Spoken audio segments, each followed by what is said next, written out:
Hello and welcome to our special coverage of the third G20 Finance Ministers and Central Bank Governors meeting here in Gandhinagar.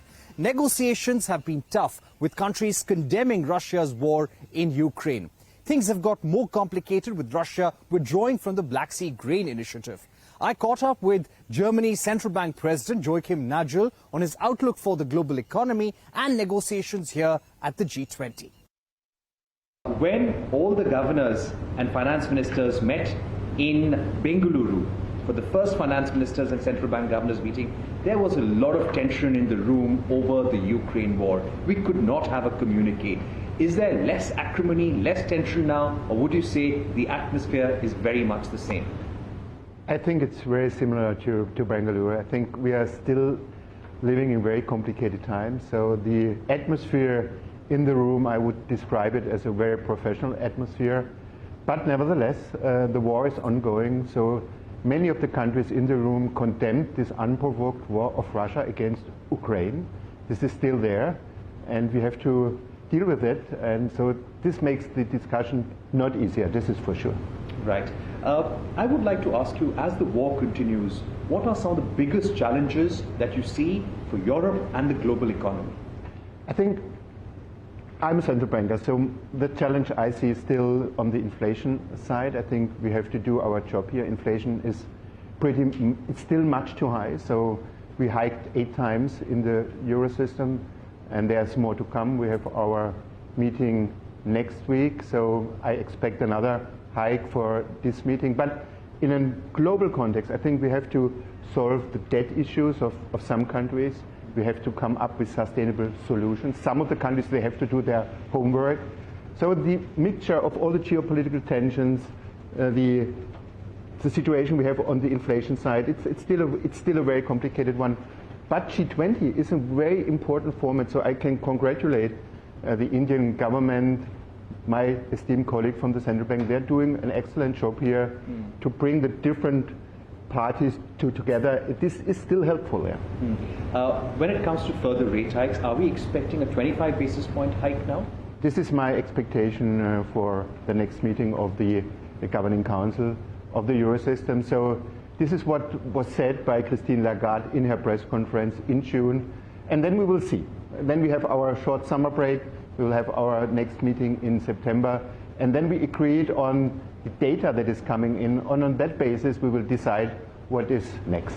Right. You spoke about debt restructuring being a very important issue for G20 members. What has been the role played by China so far? Do you think China is making negotiations difficult by asking MDBs to take a haircut on loans? I'm not sure. I will not speculate here, but it is clear that China is playing here an important role. China is a very important part of the global economy when it comes also to the debt issue. So if there is a solution, so China has to be part of this solution. This is absolutely for sure. Right. On the possibility of a recession, what is your outlook? I think when I talk about my country, Germany, it looks like that we had a kind of a technical recession over winter time in the first quarter. Now it looks much better for the second quarter and what we expect for the rest of the year. It will not be an outstanding development for 2023, so we are still expecting a growth rate. This is more or less pretty flat. But for the next year, growth might pick up. We expect for next year 1.2, and for 2025 for Germany 1.3%. So yes, it is not exceptional, but compared to where we started last year under these really complicated circumstances, it is something we achieved over the last 12 months. Now, between the meetings in Bengaluru, Washington, and now in Gandhinagar, we've seen bank collapses in the United States. We've seen a crisis with Credit Suisse as well. What lasting impact do you see on banks in Germany, banks in Europe? So banks in Germany, banks in Europe, they are robust. So the financials. So I do not see that is a financial stability issue. We had all these idiosyncratic cases, like you alluded to, Silicon Valley Bank and so on. So this is different from the financial crisis we saw over the last 10 years. So it was good to do a lot after 2008 to make the financial system more robust. We did a lot On the banking side, they are better capitalized, their liquidity situation is much better, but there are still some blind spots. Now we have to work on these blind spots. So there's no time for complacency, but there's no financial crisis. Right. You mentioned that the room yes, there is tension in the room, but it's moving along very professionally. Are there some issues where you are not satisfied with the kind of progress and the pace of negotiations at the G20?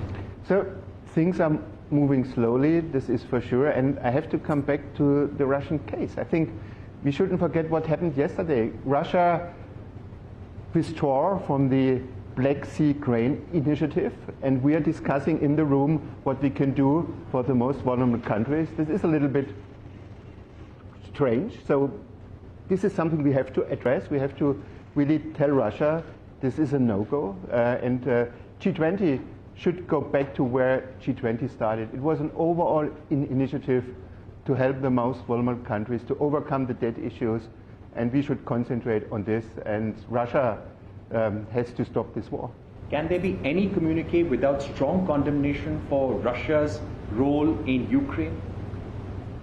I don't believe so. I think this has to be, in my understanding, in this communique. We cannot exclude this. This is the major problem. I think this was addressed by so many countries in the room, and I couldn't agree more. Right. Finally, on cryptocurrencies, we asked the Italian governor this as well. The Financial Stability Board has come up with a cryptocurrency framework, at least a guidance paper. How important is it, considering there are still divergences among nations about how to move ahead with the roadmap? And what can we realistically expect? What is your view on whether cryptocurrencies need to be banned, or how countries should regulate cryptocurrencies and stablecoins? You said now several times cryptocurrencies. This is definitely not a currency. I do not know what cryptos are, but they're definitely not a currency. So we can maybe talk about crypto assets, but my position here is pretty clear. I think we need a kind of a regulation. I think a minimum standard of a regulation, but minimum standard means for me a tough minimum standard when we're talking about regulation in terms of cryptos. So I believe there is a lot of gambling in the crypto space. So we have to, yes, we can allow this, but at the end we should prevent that the taxpayer has to take the bill. And this is what we learned from the past financial crisis. So I'm pretty much in favor for a strict and robust crypto regulation on a global basis. This is of utmost importance. We shouldn't allow that there are some niches that they can put their business there. We have to really take what is necessary to really prevent this.